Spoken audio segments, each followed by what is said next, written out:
విశ్వామిత్ర మహర్షి రామలక్ష్మణ సమేతుడై జనక మహారాజు గారి యొక్క సభామంటపాన్ని చేరుకున్నారు. చేరుకున్న తరువాత జనక మహారాజు గారు విశ్వామిత్రుడిని పూజించిన తరువాత ఒక మాట అంటారు.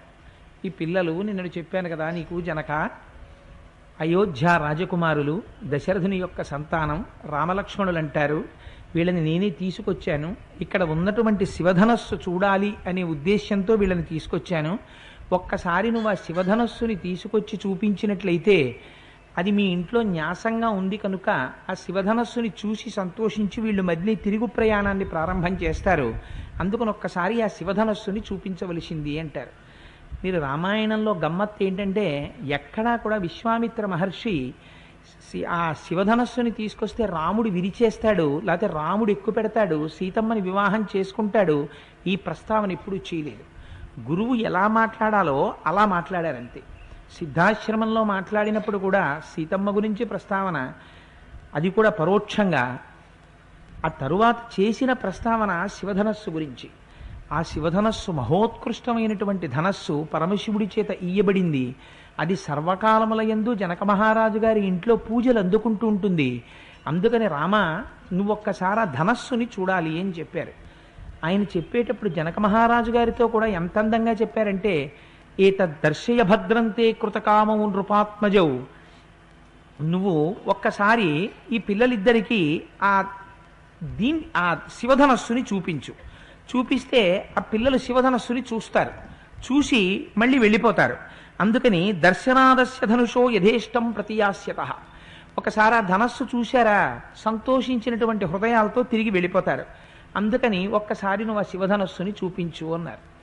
అంటే జనక మహారాజు గారు వెంటనే మంత్రుల్ని పిలిచి వెళ్ళి ఆ శివధనస్సుని తీసుకొచ్చేయండి అని చెప్పలేదు. ఆ శివధనస్సు అసలు తన ఇంట్లో ఎందుకున్నది అన్నది చెప్పడం ప్రారంభించాడు. మీరు ఈ విషయాన్నే సీతారామ కళ్యాణ ఘట్టంలో చాలా జాగ్రత్తగా అర్థం చేసుకోవలసినటువంటి ఘట్టం. శివధనస్సు ఎవరి దగ్గర ఉండాలి? శివధనస్సు శివుడి దగ్గర ఉండాలి కదా. అలాంటిది శివధనస్సు శివుడి దగ్గర ఉండకుండా శివధనస్సు జనక మహారాజు గారి దగ్గర ఎందుకున్నట్లు? పోని ఉంది జనక మహారాజు గారి దగ్గర. జనక మహారాజు గారు శివధనస్సుతో ఎప్పుడైనా యుద్ధాలు చేశారా? ఎప్పుడూ యుద్ధాలు చేయలేదు. మరి ఏమిటి, ఎందుకు శివధనస్సు అసలు జనక మహారాజు గారికి మాత్రమే ఇచ్చినట్లు? అసలు రహస్యం అంతా అక్కడ ఉంది. శివధనస్సులోనే రహస్యం ఉంది.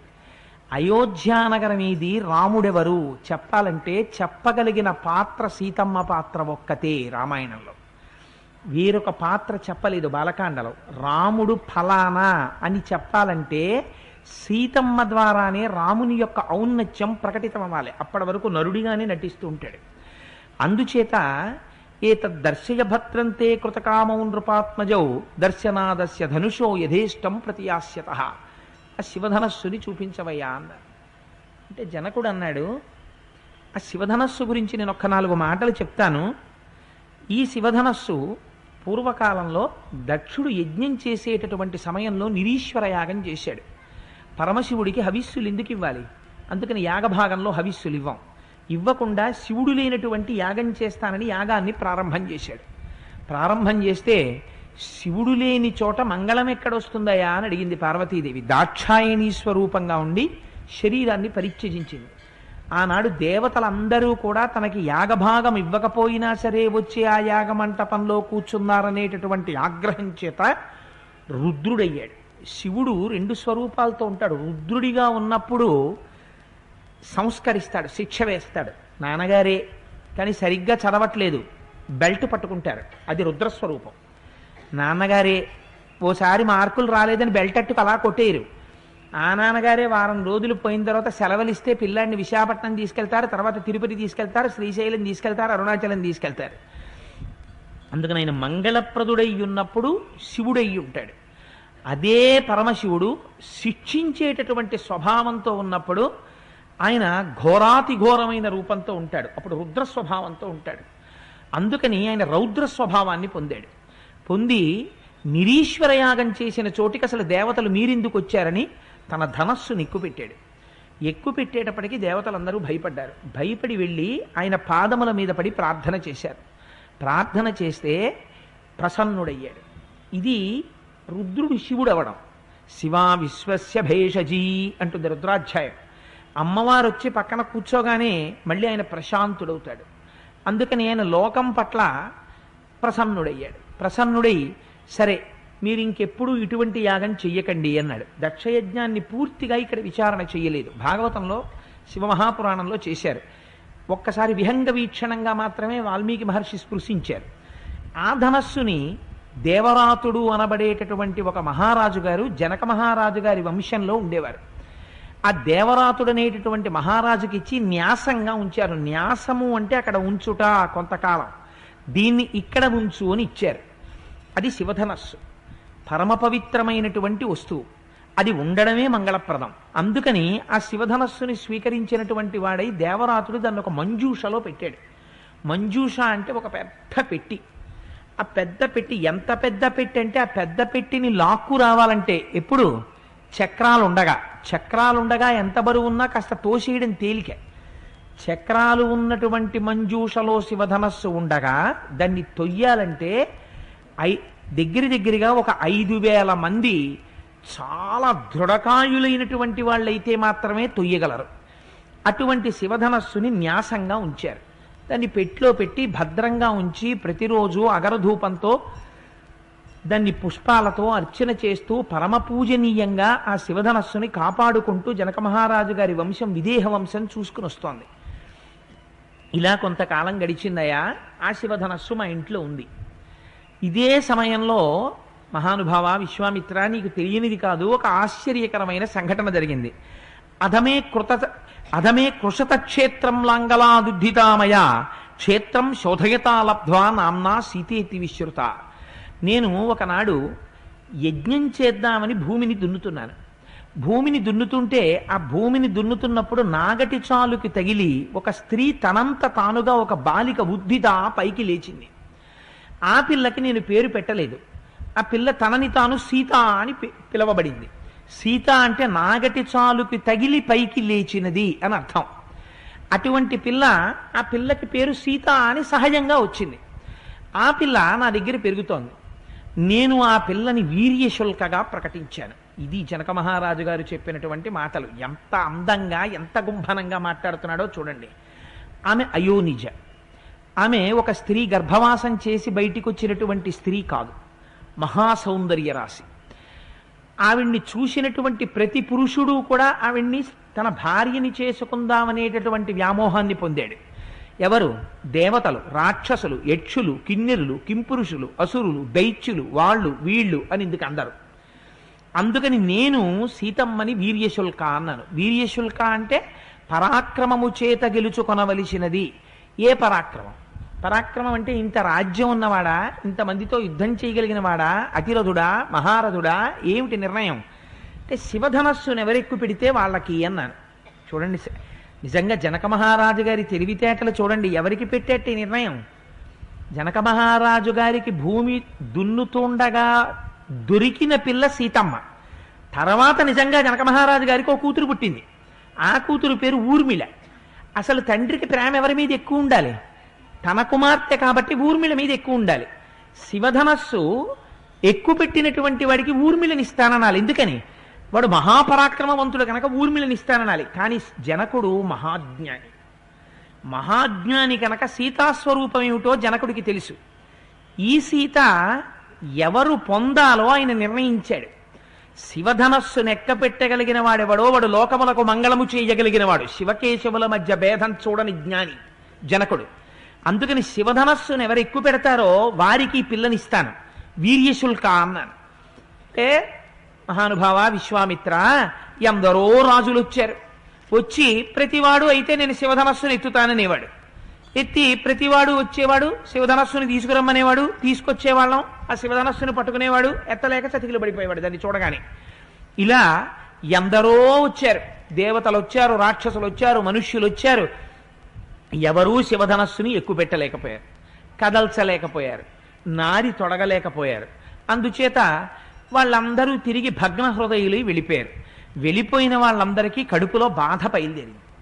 ఈ జనక మహారాజు గారి ఇంట్లో అందాల రాశి అయినటువంటి సీతమ్మ ఉంది. ఈ సీతమ్మని ఎవరికి ఇచ్చి వివాహం చేయడు. వీర్యశుల్క అంటాడు. ఎవరైతే శివధనస్సుని ఎక్కువ పెడతారో వాళ్ళకిస్తాను ఈ పిల్లనంటాడు. ఎంతకాలం ఇలా ఆ పిల్లని పెట్టి కూర్చుంటాడు? ఎవడెక్కు పెడతాడు శివధనస్సు? ఎవడు శివధనస్సుని ఎక్కుపెట్టేవాడు కనపట్టలేదు. కాబట్టి ఇలా కాదు, మనం ఒక పని చేద్దాం. జనక మహారాజు గారు ఇటువంటి షరతు పెడుతున్నాడు కాబట్టి మనందరం ఒక్కటై జనక మహారాజు గారిని ఓడిద్దామన్నారు అని వీళ్ళందరూ ఏకమయ్యారు. ఏకమై జనక మహారాజు గారి మీదకి యుద్ధానికి వెళ్ళారు. యుద్ధానికి వెడితే పూర్వకాలంలో కోటకి బయట అగట్ట అని ఉండేది. అగట్ట అంటే పెద్ద నీటి కాలువ లాంటిది ఒకటి తవ్వుతారు. దాన్ని దాటి రావడం కష్టం. ఆ లోపల రాచనగరు కోటకి తలుపులన్నీ మూసేశారు. లోపల ఆహారం ఉండేది. 1 సంవత్సరం పాటు జనక మహారాజు గారి సైన్యానికి, ఇతర రాజులకి, అందరికీ, అందులో దేవతలు కూడా ఉన్నారు, దేవతలకి దేవగణాలకి కలిపి యుద్ధం జరిగింది. జరిగితే లోపల ఉన్నటువంటి ఆహార పదార్థాలు క్షీణించిపోయాయి. ఆహారం ఉంటే తప్ప మనిషికి బలం ఉండదు, బలం ఉంటే తప్ప యుద్ధం చేయలేడు. ఏం చెయ్యాలి ఇప్పుడు? జనక మహారాజు గారి యొక్క ప్రాజ్ఞత చూడండి.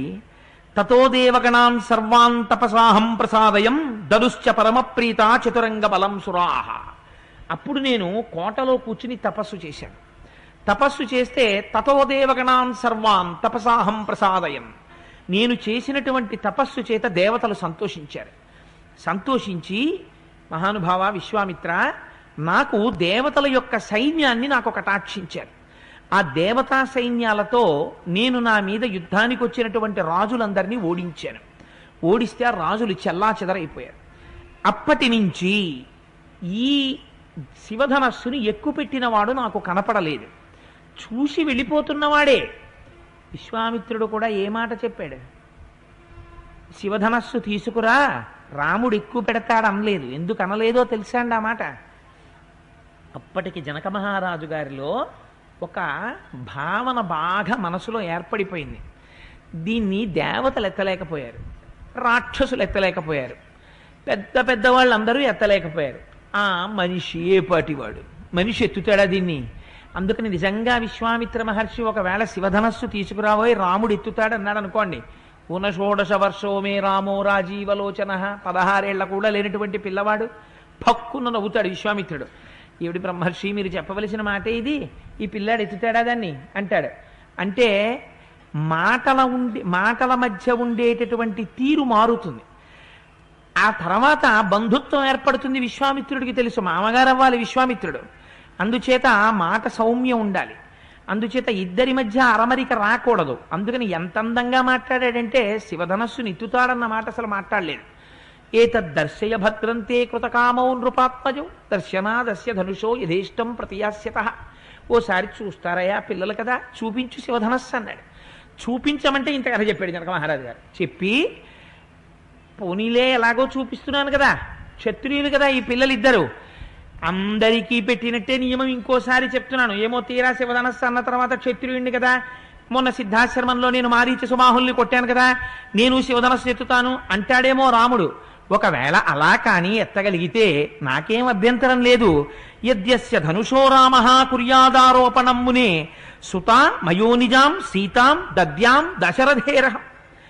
నిజంగా ఒకవేళ రాముడు కానీ ఈ శివధనస్సుని ఎక్కుపెట్టగలిగితే సుతాం, నా కూతుర్ని, ఎవరిని అనాలి ఈ మాట? ఊర్మిళని అనాలి. కానీ ఎప్పుడూ జనకుడు ఎవరి గురించి అంటాడో తెలుసా అండి? సీతమ్మ గురించి అంటాడు. జనకుడికి తెలుసు వచ్చినటువంటి తల్లి పరమేశ్వరుని యొక్క మాయాశక్తి వచ్చింది అమ్మవారిగా.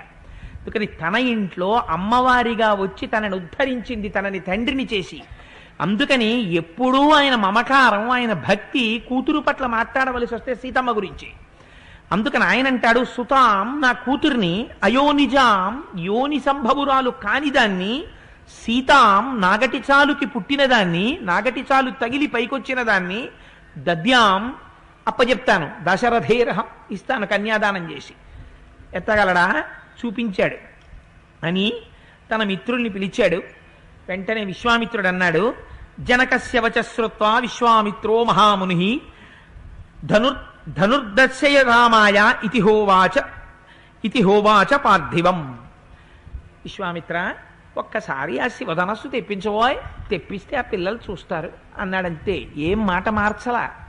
ఇంత రెచ్చగొట్టినట్టుగా దాని వెనక కథంతా చెప్పినా కూడా ఇంతమంది ఇన్నాళ్ళు ఎత్తలేకపోయారేమో కానీ ఇంకా నువ్వు ఆ వర్రి వదిలేవో జనక వచ్చేసాడు రాముడు అని ఆయన ఏం మాట్లాడలేదు. వచ్చినవాడు నరుడిగా ఉన్నాడు. నరుడిగా ఉన్నవాడు తన శిష్యుడిగా ఉన్నాడు. తాను గురువుగా ఉన్నవాడు. గురువుగా ఉన్నవాడు గురువుగా ఉండాలి. ఈ మాట ఎవరడగాలి? రాముడు అడగాలి. ధనస్సు చూసిన తరువాత మహానుభావ విశ్వామిత్ర, నీ అనుగ్రహంతో మీ అనుమతితో నీ ధనస్సుని పైకెత్తుతానని రాముడు అనాలి. అంటే రామా కాని అని తన ఆశీర్వచనం చెయ్యాలి. అంతేకాని శిష్యుడి గురించి ముందు తనుడాంబికాలు పలకడం ఏంటి? తను పలకకూడదు. గురువు విశ్వామిత్రుడు గురువుగా ఉన్నాడు. గురువుగా ఉన్నవాడు గురువుగా మాత్రమే ప్రవర్తించాలి. అందుకే అప్పుడు కూడా శివధనుర్భంగం చేస్తాడని కానీ శివధనస్సు ఎక్కువ పెడతాడు రాముడని కానీ విశ్వామిత్రుడు చెప్పలేదు. జనక ఆ శివధనస్సుని తెప్పించబోయ్ అన్నారు. అనేసరికి 5,000 మంది మహాబలాఢ్యులైనటువంటి వ్యక్తుల్ని పిలిచి 8 చక్రములు కలిగినటువంటి మంజూషని తీసుకురమ్మన్నాడు. అంటే అప్పుడు ఆ శివధనస్సు ఉన్నటువంటి మంజూషని ఆ 5,000 మంది లాక్కుని వచ్చారు. లాక్కొచ్చి అక్కడ పెట్టారు. పెడితే మంత్రులు అన్నారు, ఇదిగో నువ్వు ఏ శివధనస్సుని రామలక్ష్మణులకి చూపించాలని అనుకుంటున్నావో ఆ శివధనస్సుని తీసుకొచ్చామయ్యా మహారాజా అన్నారు. జనక మహారాజు గారు ఒక్కసారి పెట్టి అక్కడ పెట్టారు. మీరు ఒక్కసారి మానసికంగా విజువలైజ్ చేయండి ఆ క్యారెక్టర్స్ మనస్సుల్లో ఉన్న భావాలను ఒక్కసారి. విశ్వామిత్రుడు అక్కడ కూర్చున్నాడు, బయటపడడు. రాముడు అక్కడ ఉన్నాడు, నేను శ్రీ మహావిష్ణువుని, నీ ఇంట్లో ఉన్నది నా శక్తి స్వరూపం అయ్యా, ఇన్ని మాటలు ఆడతాయేమిటి జనక అని రాముడు అన్నాడు. నరుడిగా ఉన్నాడు కాబట్టి విష్ణువుగా ప్రవర్తించాడు. రాముడి తమ్ముడు లక్ష్మణుడున్నాడు, ఆ లక్ష్మణుడు కూడా విష్ణువులో అంశే, విష్ణువి.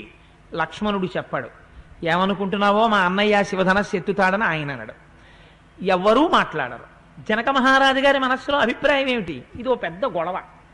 అస్తమానం ఎవరినో తీసుకొస్తూ ఉండడం, ఈ పెట్టి తీసుకురమ్మంటూ ఉండడం. చాలా ముఖ్యమైన పనిలో ఉన్నవాడు అస్తమానం ఫోన్ వస్తోందనుకోండి, ఏదో చదువుకుందామని కూర్చునేటప్పటికీ ఇంకో గంటలో ఉపన్యాసానికి వెళ్ళాలి, ఒకసారి శ్లోకాలు ఏవో చూద్దాం అనుకునేటప్పటికీ ఎడతెక్కకుండా ఫోన్ వస్తుంటే ఏదో ఇంకుమల్ల ఫోన్ అనిపిస్తుంది. అలా విసుగొచ్చినట్టు జనక మహారాజు గారు ఎంత మాట అనేశాడో చూడండి. ఈ మాట అంటాడు ముందుగా అంటే అని తెలుసు మహానుభావుడు విశ్వామిత్రుడికి. ఎంత గొప్ప సైకియాట్రిస్టో చూడండి. అసలు ఆయన ఎంత గొప్పగా మనస్తత్వాన్ని అంచనా వేశాడో చూడండి. జనకుడు అన్నాడు, యదస్య ధనుషో రామ, ఇది ఖగతిర్మానుషాణాంచ ధనుషాస్య ప్రపూరణే ఆరోపణే సమాయోగే వేపనే తోలనే పివ. తీసుకొచ్చాం ఆ శివధనస్సును అక్కడ పెట్టాము. ఖగతిర్మానుషాణాంచ ధనుషాస్య ప్రపూరణి. రాముణ్ణి చూడమంటున్నారు, చూడమనండి, నాకేం అభ్యంతరం లేదు. ఖగతిర్మానుషాణాంచ, ఒక మనిషి. రాముడెవరు? పిల్లాడు, మనుష్యుడు. ఎలా ఎత్తుతాడో మనిషి. ఖగతిర్మానుషాణాంచ ధనుషాస్య ప్రపూరణి. ఈ శివధనస్సుని ఎక్కువ పెడతాడా? ఎక్కువ పెట్టడం కాదు, ఎంత వర్ణించాడో చూడండి. ధనుషాస్య ప్రపూరణే ఆరోపణే సమాయోగే వేపనే తొలనే పివ. ఏ శివధనస్సుని ఎక్కువ పెట్టడం అంటే మాటలా? దాన్ని ఎత్తాలి, పైకి ఎత్తి నించో పెట్టాలి. అదే సామాన్యమైన బరువు కాదు. చూశారుగా పిల్లాడు అక్కడ కూర్చున్నాడు, ఇదిగో 5,000 మంది లాక్కొచ్చారు చక్రాలున్న రథాన్ని. దీన్ని ఎత్తి పెట్టాలి. ఎత్తి పెట్టి పైన ఉన్నటువంటి నారి విప్పాలి. విప్పి కింద కట్టాలి, గట్టిగా కట్టి నారి పట్టి లాగాలి. లాగితే ఆ శివధనస్సు కొద్దిగా వంగుతుంది. దాన్ని తట్టుకోగలగాలి ఆ బరువుని. ఏమిటి ఇదంతా ఎవడి చేస్తాడు, ఎందుకు వచ్చింది అలా రోజు మాకు అన్నట్టుంది ఆ భావన మనసులో. అందుకని ఖగతిర్మానుషాణాంచ ధనుషాస్య ప్రపూరణే ఆరోపణే సమాయోగే వేపనే తొలనే పివ. ఇవన్నీ చేస్తారా మనిషి? రాముడు అనడు. ఎందుకని రాముడు అంటే విశ్వామిత్రుడు కోపం వస్తుందేమో, చూపించమన్నాడు ఆయన. అందుకని జనకుడు కూడా కొంచెం గడుసుతనం ప్రదర్శించాడు. అందుకని ఎవరో ఇంటికి వస్తున్నారు అనుకోండి, ఇంకా విసుగొచ్చిన వాడు ఎవరో ఉన్నాడు అనుకోండి, కొంచెం అర్జెంట్ పని మీద వెళ్ళాలండి, పొద్దున్న నుంచి వెడదామని బయలుదేరుతున్నాను, ఎవరో వస్తున్నారు వెళ్తున్నారు, దానివల్ల వెళ్ళలేకపోతున్నాను. సరే మీరు ఎందుకు వచ్చారు ఏదో చెప్పండి. అయ్యో పర్వాలేదు అంటాడు. అన్ని ఒకటి ఏమిటి, మీరు వెళ్ళిపోతే నేను వెళ్ళిపోతానండి అని దాని ఉద్దేశం. అలా ఆరోపణే సమాయోగే వేపనే తొలనే పివా. ఏడు మనిషి ఎలా ఎత్తుతాడండి? మనిషి ఎత్తి శివధనస్సు ఎత్తి దాన్ని నారి లాగి దాన్ని కట్టి ఇవన్నీ చేస్తాడా అంటాడు. అంటే విశ్వామిత్రుడు విన్నాడు. ఎంత గంభనంగా మాట్లాడుకుంటారో చూడండి. వాళ్ళు బయట పడరు. బయట పడకుండా ఉండడానికి కూడా చాలా శక్తి ఉండాలేమో. విశ్వామిత్రస్తు ధర్మాత్మా శ్రుత్వా జనక భాషితం వత్స రామధను పశ్య ఇది రాఘవమబ్రవీత్. ఆ విశ్వామిత్రుడు ఆ జనక మహారాజు గారు చెప్పినటువంటి మాటలన్నీ విశ్వామిత్రుడు విన్నట్ట. విని వత్స రామధను పశ్య, వత్స వత్స అని ఎవరిని పిలుస్తారో తెలుసా? అపారమైన ప్రీతి ఉన్నటువంటి గురువు శిష్యుణ్ణి పిలుస్తాడు. ఎంత ప్రేమ ఉందో తెలుసా రామా నీ మీద నాకు, వత్సా అని పిలవడంలో, రామా నువ్వు ఈ కార్యం చెయ్యగలవని నాకు తెలుసు రామా, అందుకని ఇవాళ శిష్య అని పిలవట్లేదు, వత్స. ఎంత ప్రేమో, కొడుకు కన్నా ప్రేమ నీ మీద నాకు. అందుకు కదా గోవత్సము అంటారు. ఆవు దూడ యొక్క మాలిన్యమును నాకేసినట్టు నీ బలహీనతని తీసేశాను నేను. ఏమిటి బలహీనత? ఏ అస్త్ర సంపద లేకపోవడం. నిన్ను నేను మహాబలవంతుణ్ణి చేశాను. ఎలా? నీకు బల అతిబల విద్యలు ఇచ్చాను. మంత్రగ్రామం గృహాణత్వం బలామతిబలాంస్తథ నశ్రమో నజ్వరో వాతేన రూపస్య విపర్శయ అని అటువంటి విద్యలన్నీ ఇచ్చాను, అటువంటి అస్త్రాలన్నీ ఇచ్చాను. నువ్వు నా శిష్యుడివి, నాకున్నటువంటి సమస్త శక్తులు నీకు ధారపోసేశాను రామా. ఇవాళ విశ్వామిత్రుడి శక్తి ఒకటి, రాముడి శక్తి ఒకటి కాదు, అటువంటి వాడివి నువ్వు. అందుకని వత్స రామ ధనుప్పస్య, చూడబోయే ఆ ధనస్సుని. ఏ రామ ఎక్కుపెట్టా ధనస్సుని అనొచ్చు కదా. అలా గురువుగారు అనొచ్చా? గురువుగారు ఎక్కుపెట్టు అన్నారు అనుకోండి, అన్న తర్వాత శిష్యుడు చూసి చాలా పెద్దది ఉండండి ఇది అన్నాడు అనుకోండి, ఎవరి పరువు పోతుంది? అందుకని చాలా గుంభనంగా మాట్లాడాడు ఆయన. ఉత్సాహం ఎవరికి ఉండాలి? క్షత్రియుడికి ఉండాలి. ఉత్సాహం ఎవరికి ఉండాలి? రాజకుమారుడికి ఉండాలి. ఆయన ఉత్సాహంగా ఎక్కుపెట్టవలసినటువంటి వాడు. అందుకని అవకాశం ఇప్పించడం వరకే గురువు పని. అందుకని వత్స రామ ధను పశ్య ఇది రాఘవమబ్రవీత్. రాఘవుడైనటువంటి రామచంద్రమూర్తితో విశ్వామిత్రుడు ఆ మాట అన్నట్ట. అనేటప్పటికీ రాముడి గుంభనం చూడండి, ఆయన బయటపడడు.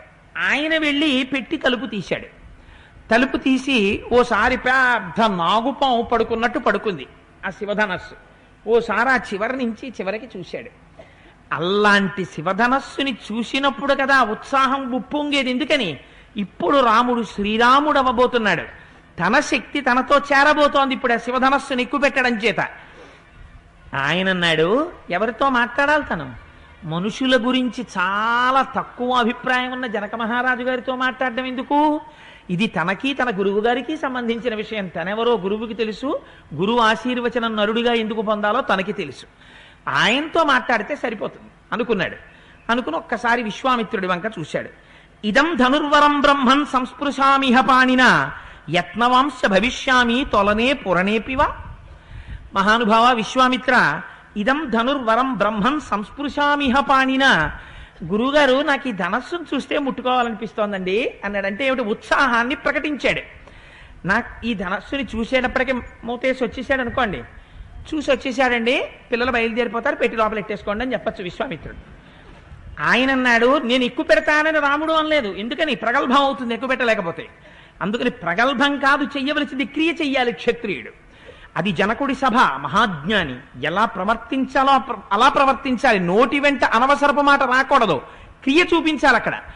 ఎంత అందంగా ఆయన అన్నాడో చూడండి. అలాగని ఊరుకోకూడదు. గురువు గారు నాయనా రామా అయితే ఎక్కుపెట్టు అనాలి. అలా గురువు గారి ఆశీర్వచనాన్ని పొందాలి. పొందడానికి మార్గం ఏమిటి? ఇదం ధనుర్వరం బ్రహ్మన్ సంస్పృశామిహ పాణిన యత్నవాంశ భవిష్యామి తొలనే పురణేపివ. గురువుగారు నాకు ఈ ధనస్సు చూస్తుంటే చాలా ముచ్చటగా ఉందండి, ఎంత బాగుందో ఈ ధనస్సు, దీన్ని ఒక్కసారి ముట్టుకుంటాను, తర్వాత ఎక్కువ పెడతాను గురువుగారు అన్నాడు. అంటే ఏమనాలి ఇప్పుడు విశ్వామిత్రుడు? తథాస్తు శుభం భూయాత్, చేయి ప్రయత్నం అనాలి. విశ్వామిత్రుడి నోటి వెంట ఆ మాట వచ్చింది అనుకోండి, అయిపోయినట్టే ఇంకా. ఎందుకని? గురువు పట్ల తనకున్న గురేది. గురువు గారి నోటి వెంట ఈ మాట ప్రత్యక్షంగా బయట పడలేదు, ఈ మాట బయట పడేటట్టు శిష్యుడు చేసుకోగలగాలి. గురువు ఆశీర్వచనాన్ని శిష్యుడు పొందాలి. అందుకని ఆయనేమన్నాడు? యత్నవాంశ భవిష్యామి తొలనే పురణేపివ. నేను దీన్ని ఎక్కువ పెట్టడానికి ప్రయత్నిస్తాను గురువుగారు, నాకు దీన్ని చూస్తుంటే ముచ్చటేసేస్తోంది, ముందు ముట్టుకుంటాను తర్వాత ఎక్కువ పెడతానన్నాడు. ఎప్పుడైతే ఉత్సాహం ప్రకటించాడో గురువేమనుకుంటాడు? మన వాడు మంచి ఉత్సాహంగా ఉన్నాడు రా, చేసేస్తాడు తప్పకుండా అనుకుంటాడు.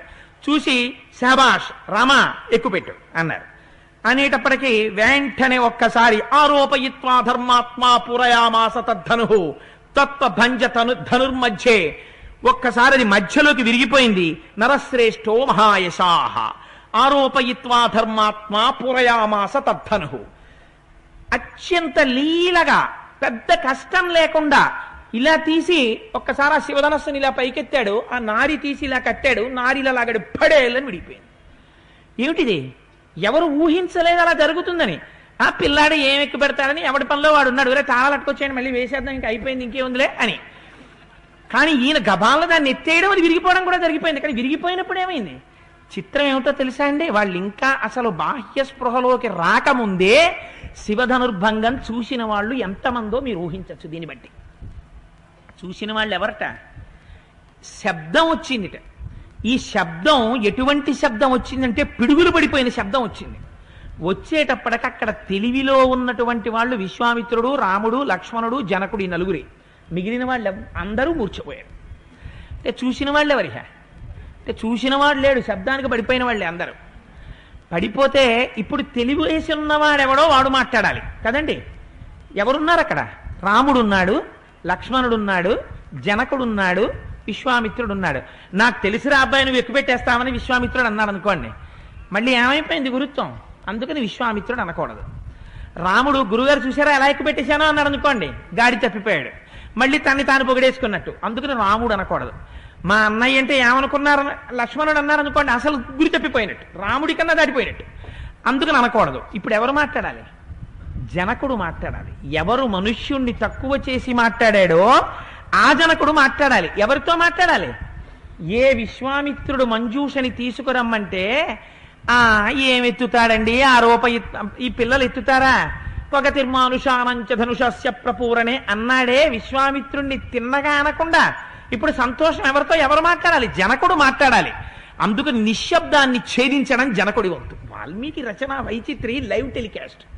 మీరు ధ్యానం చేస్తే సీతా కళ్యాణం మీ కళ్ళ ముందు కనపడాలన్నమాట. అందుకని పాత్రల్ని అంత గుంభనంగా పెట్టారు మాటల్లో. పెడితే ముందెవరు మాట్లాడతారు? ఉన్న నలుగురిలో జనకుడు మాట్లాడతాడు. ఎలా మాట్లాడతాడు? భలే విరగొట్టేసేయండి అన్నాడు అనుకోండి. అలా అంటాడా? ఇప్పటి వరకు ఎవడు విరగొట్టిన వాడు లేడు, దాన్ని ఎక్కువ పెట్టిన వాడు లేడు. అందుకని ఇప్పుడు ఆశ్చర్యంతో మాట్లాడాలి. అందుకని ఎంత గొప్పగా ఉంటుందో చూడండి ఆ శ్లోకం. భగవన్ దృష్టవీర్యో మే రామో దశరథాత్మజ అత్యద్భుతమచించ అతర్కితమిదమ్య అన్నాడంతే, ఒకటే మాట. భగవన్. విశ్వామిత్రుడిని ఇప్పుడు ఋషి బ్రహ్మర్షి అనలేదు, భగవన్ అన్నాడంతే. మహానుభావ అని పిలిచాడు. నీకు తెలుసయా అందుకే తీసుకొచ్చావు రాముణ్ణి. నేను అమాయకుణ్ణి కనిపెట్టలేకపోయాను. నిన్నను ఇంత కథ చెప్పాడు శతానందుడు నీ గురించి, ఇన్ని మాటలు నమస్కారాలు చేశాను. చూపించవయా శివధనస్సుని పిల్లలిద్దరికీ అంటే నువ్వు ఉత్తినే చూపించమని కనిపెట్టలేకపోయానయ్యా. భగవన్, నువ్వు సామాన్యుడివి కావు, అందుకు తీసుకొచ్చావు ఈ పిల్లలిద్దరిని. భగవన్ దృష్టవీర్యోమే రామో దశరథాత్మజ. రాముడు దశరథాత్మజుడు. ఎంత గొప్ప మాట అన్నాడో చూడండి. ఆత్మజుడు, ఆత్మకి పుట్టినవాడు. ఇటువంటి దశరథాత్మజుడు గ్రహించాడు జనకుడు, నరుడిగా నటిస్తున్నవాడు. అందుకని అత్యద్భుతం. ఇది చాలా అత్యద్భుతమైన సంఘటన. అచింత్యంచ, ఊహించరానిది. కానీ తాను సపోర్ట్ చేసుకుంటున్నాడు. నేను మాత్రం అనుకుంటానా ఒక కుర్రాడు ఎత్తుతాడని, అందుకని అలా అనేశాను అనడు. అచింత్యంచ, ఊహించరానిది. అతర్కితం, ఎవరు వాదించలేనిది. ఇదమ్మియ, ఈ జరిగిన సంఘటన. ఎంత ఆశ్చర్యం, ఎంత ఆశ్చర్యం అన్నాడు. ఇప్పుడు శివధనస్సు విరిగిపోగానే ముందు గుర్తొచ్చింది ఏమిటి? గుర్తొచ్చింది వాళ్ళ అమ్మాయి పెళ్లి. అమ్మయ్య, అయితే నాకు దొరికేశాడు అల్లుడు. ఇప్పటిదాకా మా అల్లుడు ఎక్కడుంటాడో అని అమ్మాయిని చూసుకున్నప్పుడల్లా మా అమ్మాయి ఇంత బాగుంటుంది, మా అమ్మాయి ఇంత అమాయకురాలు, మా అమ్మాయి ఎలాంటిది, మా అమ్మాయిని ఇలాంటిది, మా అమ్మాయిని కళ్ళల్లో పెట్టుకు చూసుకుని అల్లుడు ఎక్కడున్నాడో అని పైకి అనకుండా పరితాపం పొందేవాడు. ఇప్పుడు తెలిసిపోయింది అల్లుడు బలానా చోట ఉన్నాడు, బలానా వాళ్ళ అబ్బాయిని. ఇప్పుడు తెలిసిపోయిన తర్వాత మనస్సు ఎంత సంతోషంగా ఉంటుంది. ఇప్పుడు ఆ పిల్ల అమాయకత్వం చూసుకున్నప్పుడల్లా ఏం పర్వాలేదు, ఈ అమాయకత్వాన్ని కాపాడగలిగిన అత్తగారు ఉంది, మామగారు ఉన్నాడు, అదేంటి భర్త ఉన్నాడు అని అల్లుడి గురించి వియ్యాల వారి గురించి తలుచుకుని పొంగిపోయిన వాడిలా జనకానాం కులే కీర్తిం నహరిష్యతి మే సుత సీతా భర్తారం ఆసాద్య రామం దశరథాత్మజం. ఈ జనక మహారాజుగా ఈ జనక వంశంలో విదేహ వంశంలో పుట్టినటువంటి సీతమ్మ మా వంశం యొక్క ప్రతిష్టని ఇనుమడింపచేసింది. ఎందుకని? తగిన భర్తని పొందింది. ఇవాళ శివధనుర్భంగం చేసిన వాడు సామాన్యుడు చేయలేరు. ఎవరు చేశారు? జనకానాం కులే కీర్తిం మహరిష్యతి మే సుత సీతా భర్తారమాసాద్య రామం దశరథాత్మజం. రామం అందరినీ ఆనందింపచేసేవాడు ఎవరున్నాడో, ఎవరు విశ్వామిత్రుని చేత సుశిక్షితుడో, ఎవరు సర్వాస్త్ర సంపదలు తెలుసున్నవాడో, ఎవడు ఇక్ష్వాకు వంశంలో జన్మించిన దశరథ మహారాజు గారు పుత్రకామేష్టి చేస్తే జన్మించాడో, ఎవడు సమస్త సుగుణాల రాశి అని ప్రపంచం పొగుడుతోందో, అటువంటి వాడికి నా కూతురు ఇల్లాలవుతోంది, నా వంశ ప్రతిష్ఠ నిలబెట్టింది. ఎంత పొంగిపోయాడో చూడండి కూతురుకొచ్చిన భాగ్యం చూసుకుని. ఎవరు? కడుపున పుట్టిన బిడ్డ కాదు. ఇది జనకుడంటే.